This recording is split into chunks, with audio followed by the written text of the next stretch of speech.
ರಾಜ್ಯಾದ್ಯಂತ PUC result ಪ್ರಕಟವಾಗಿದೆ. Interesting ಅಂದರೆ ಬಡ ರೈತನ ಮಗ ಯಾವುದೇ ಟ್ಯೂಷನ್ಗೆ ಹೋಗದೆ ರಾಮದುರ್ಗ ತಾಲೂಕಿನ ಹುಲ್ಕುಂದ್ ಗ್ರಾಮದಲ್ಲಿರುವ ಶ್ರೀ ರಾಮೇಶ್ವರ ಕಾಲೇಜಿಗೆ ಕಲಾ ವಿಭಾಗದಲ್ಲಿ ಟಾಪರ್ ಆಗಿದ್ದಾನೆ. ಭೂಮಿಗೆ ಬಿದ್ದ ಬೀಜ, ತಲೆಗೆ ಬಿದ್ದ ಅಕ್ಷರ ಒಂದಲ್ಲ ಒಂದು ದಿನ ಫಲ ಕೊಟ್ಟೇ ಕೊಡುತ್ತೆ ಅನ್ನುತ್ತಾರಲ್ಲ, ಈ ಮಾತು 100ಕ್ಕೆ 100ರಷ್ಟು ಸತ್ಯ. SSLC ಹಾಗೂ PUC ಅನ್ನೋದು ವಿದ್ಯಾರ್ಥಿಗಳ ಪಾಲಿನ ಮಹತ್ತರ ಘಟ್ಟ. ಇಲ್ಲಿಂದಲೇ ಬದುಕಿನ ದಿಕ್ಕು ದೆಸೆ ಬದಲಾಗುವುದು. ಹೀಗಾಗಿ ಪ್ರತಿಯೊಬ್ಬ ವಿದ್ಯಾರ್ಥಿ ಹತ್ತಾರು ಕನಸು ಕಟ್ಟಿಕೊಂಡು ಓದಿರ್ತಾರೆ. ಅವರ ಶ್ರಮಕ್ಕೆ ಫಲ ಸಿಗುವುದೇ ಒಳ್ಳೆಯ ರಿಸಲ್ಟ್ ಬಂದಾಗ.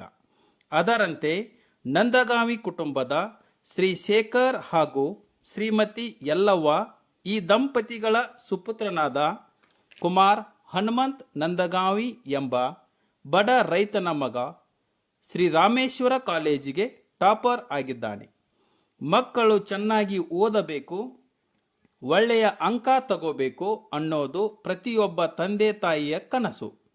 ಹೀಗಾಗಿ ಹೊಟ್ಟೆ ಬಟ್ಟೆ ಕಟ್ಟಿ ಮಕ್ಕಳನ್ನು ಓದಿಸ್ತಾರೆ.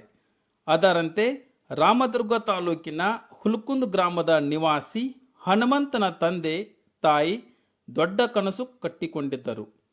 ನಾವು ಬಡ ರೈತರಾದರೂ ಸಹ ಚೆನ್ನಾಗಿ ಓದಿಸಬೇಕು ಅಂತ ಬೆಟ್ಟದಷ್ಟು ಆಸೆ ಇಟ್ಕೊಂಡಿದ್ರು. ಮಗ ಹನುಮಂತ ಹೆತ್ತವರ ಆಸೆಯಂತೆ ಕಲಾ ವಿಭಾಗದಲ್ಲಿ 600ಕ್ಕೆ 552 ಅಂಕಗಳನ್ನು ಪಡೆದು ರಾಮದುರ್ಗ ತಾಲೂಕಿಗೆ 4ನೇ ಸ್ಥಾನ, ಶ್ರೀ ರಾಮೇಶ್ವರ ಕಾಲೇಜಿಗೆ ಪ್ರಥಮ ಸ್ಥಾನ ಪಡೆದಿದ್ದಾನೆ. ಇವನ ಈ ಸಾಧನೆ ಕಂಡು ಕಾಲೇಜಿನ ಅಧ್ಯಕ್ಷರು ಹಾಗೂ ಸರ್ವ ಸದಸ್ಯರು ಮತ್ತು ಶಿಕ್ಷಕ ಸಿಬ್ಬಂದಿಯವರು ಮನೆಗೆ ಹೋಗಿ ಈ ಬಡ ವಿದ್ಯಾರ್ಥಿಗೆ ಸನ್ಮಾನಿಸಿ ಅಭಿನಂದಿಸಿ ಎಲ್ಲರೂ ಹರ್ಷವನ್ನು ವ್ಯಕ್ತಪಡಿಸಿದ್ದಾರೆ.